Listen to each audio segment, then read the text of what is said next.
Nobody likes condoms. They are the necessary evil of modern dating and casual hookups. However, with some preparation, the condom does not have to mean the mutually assured destruction of good sex. The condom should be like the Costco membership card. In an ideal world, we wouldn't need them, but it's actually quite exciting to pull one out. It means good things are coming. I will admit I was not always the greatest advocate or wearer of condoms, which means I understand all of the concerns and gripes you may have with these pesky pieces of plastic. But after a few lucky scrapes, I decided to reinvent my relationship with the prophylactic. And after implementing a few changes that I'm going to share with you today, I am now fully converted. I'm born again. I had a second coming.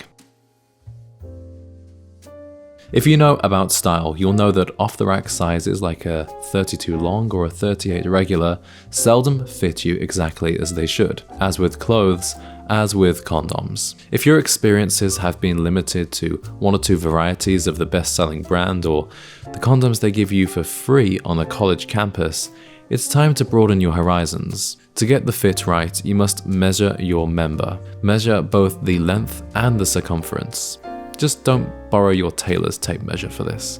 Buy your own. Then enter your measurements into one of the many online condom buying guides like bigdickguide.com. You wouldn't believe how many websites exist for this purpose. But they are very useful because they will show you exactly which brands and varieties will fit your measurements best. Pick 2 or 3 of these recommended condoms and then buy sample packs, which normally come with 3, and do a few test runs.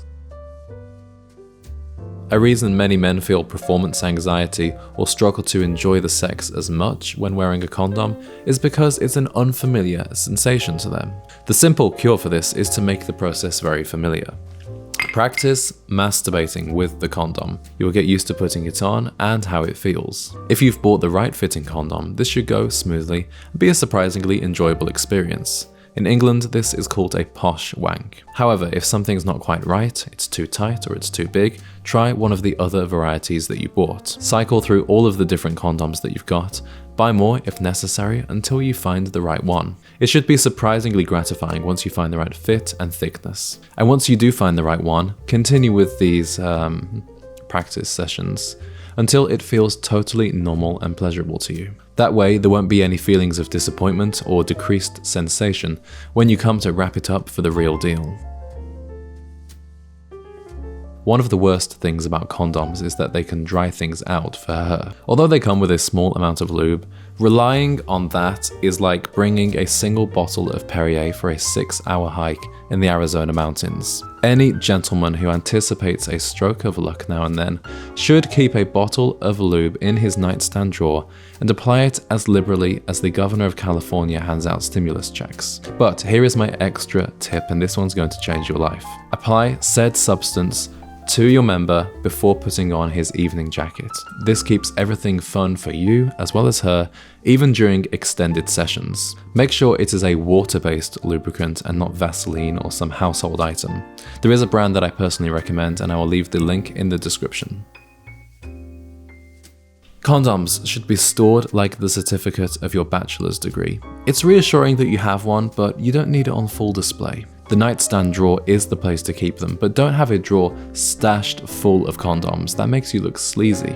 Instead, keep a few at a time in a small pot or box, tastefully arranged among the other paraphernalia in your nightstand drawer. As for what that other paraphernalia might be, that's another video entirely. As gentlemen, we must make our partners feel safe and comfortable at all times. That means when the time is ready, we reach into our nightstand drawer for the condom without hesitation and without being asked. Being mature and responsible like this also makes the condom less of a big deal. It's less of an interruption, and it's much less awkward if she doesn't have to remind you. If this is a woman that you begin seeing regularly or you enter into a relationship with, you may decide to go without at some point. But allow for that conversation to happen outside of the heat of the moment, and never make her feel pressured into doing something potentially unsafe. If your condom fits you properly and you have adequate lubrication, the chances of it breaking should be incredibly low. But how many times have we all heard about all manner of unforeseen unpleasantries happening as a result of such breakage? So I propose the final check. If you are planning on finishing inside her, pull out first and quickly check that everything is still intact. Then go ahead and try to make this a sexy act of teasing rather than looking like you're checking your tire pressure before a long road trip. Gentlemen, you might be wondering what on earth was this video all about? Well, I want this channel to be a guide to everything that a sophisticated young man could want or need. And I mean everything, from pens to pocket squares to prophylactics. So naturally, that's going to include some more risque topics from time to time. I hope you enjoyed the style of this video, I hope you found it adequately tasteful, and let me know if you'd like to see more in future. Until next time, thank you for watching the Gentleman's Guide to Condoms.